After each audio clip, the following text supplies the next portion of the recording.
Today we're welcoming James Fischelis and Harry Mount to the Legatum Institute in the latest of our architectural seminars on the architecture of prosperity. And very delighted to have both James and Harry with us, and also very delighted to be able to acknowledge our appreciative thanks to the Legatum Institute Foundation for its particularly generous support for this publication and for this series of seminars and lectures. James, your pamphlet is entitled The Urban Escalator. It rather prompts the question, where does it start? Who does it take up? And where might the journey end? The journey is a journey that millions of people have made already and millions of people are still to make. It's the journey from urban poverty from rural poverty to urban affluence. It's the journey that people make when they leave the countryside or they leave their country because of war, because of lack of housing, because of lack of opportunities, and where they come to the city. And it's a journey that often starts in a slum. It starts somewhere very cheap, very easy to access, where people get their first foothold on the capitalist economy, and they try to bring themselves up to a state of affluence. And it has been an immense success in places where it's worked. Sadly, in too many parts of the world, it doesn't work, and people remain stuck in grinding urban poverty, and the dream of affluence remains a dream. Well, if this is, therefore, an escalator, and we have these sort of various people moving up, possibly down it sometimes, doesn't this mean that we have to rethink the nature of what a slum is? I mean, we all think that we know what a slum is. I mean, a slum is where Fagin lived. And it's messy, it's dirty, it's full of poverty, it's disease-ridden. So why does James Fischelis want people to live in slums? I don't want people to live in them any longer than they have to. I want them to move out of them as quickly as possible. But when somebody leaves the countryside with little money and just a desire to do something with their lives, in vast amounts of the world there is not a social security net or government support, they will start in a slum.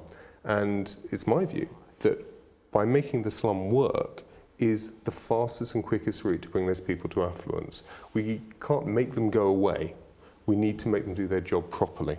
But previous generations have had a way of making them go away. They've demolished them. What's wrong with that? Well, to some places they've demolished them and they've moved the problem elsewhere, and in some places people have actually built their slums up. Turkey, the Gekandus, the slums of Istanbul have moved up on their own. People have built their houses, they started with shacks, they've turned them into bricks, they got planning consent, and they built flats and they became landlords.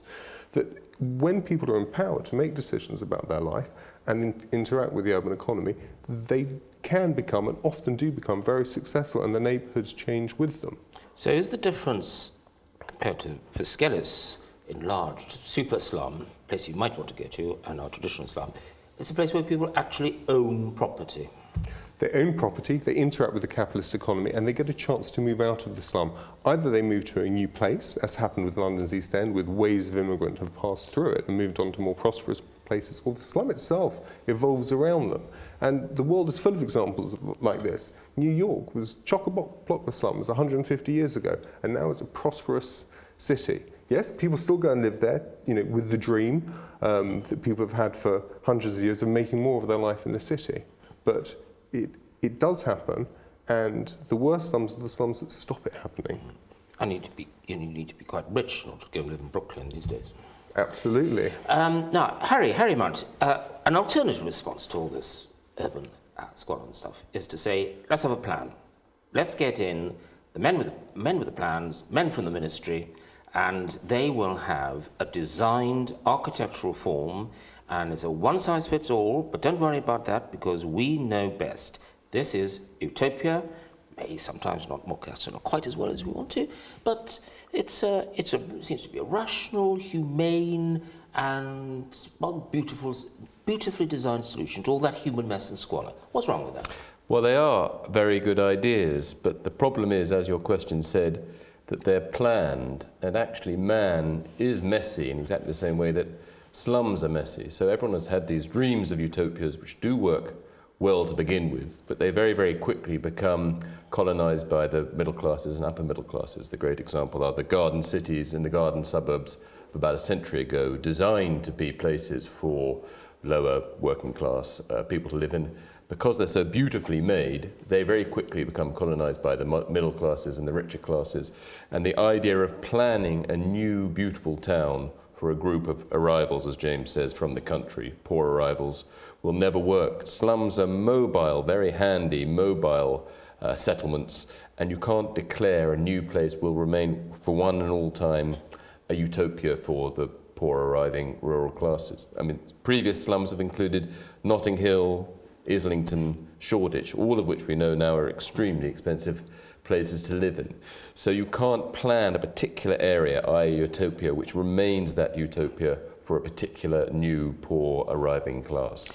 So what should we do then, Harry? Should we just put up our hands and say, in the immemorial manner of the Liverpool songsters, let it be. Let's let it roll on. Let's not have any kind of planning at all. I think you need planning in terms of providing a level of beauty and a level of comfort for poor arrivals to a city.